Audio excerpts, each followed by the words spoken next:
Page 241 and page 242 are about surface area.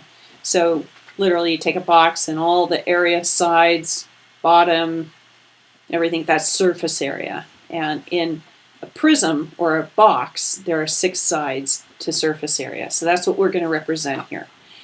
When you find the surface area, we calculate the areas of all those 6 sides in this figure. 2 of the sides are 8 times 6, the top and bottom, right?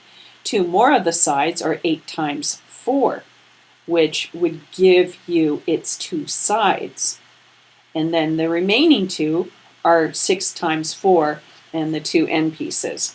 So you want to multiply those, each of those sides, length times width, and then we add the products all up, giving us 208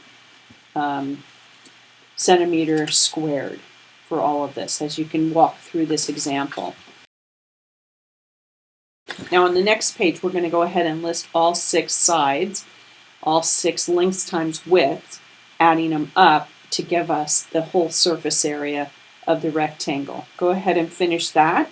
Oh, and the last problem is actually working smart. I'm going to let you figure that out, but the bubble is there to help you have faster solution. Solve 3 of the sides and multiply by 2. That's a possibility. So think about that. Look at the process that you're going through with this. Excellent. Good job.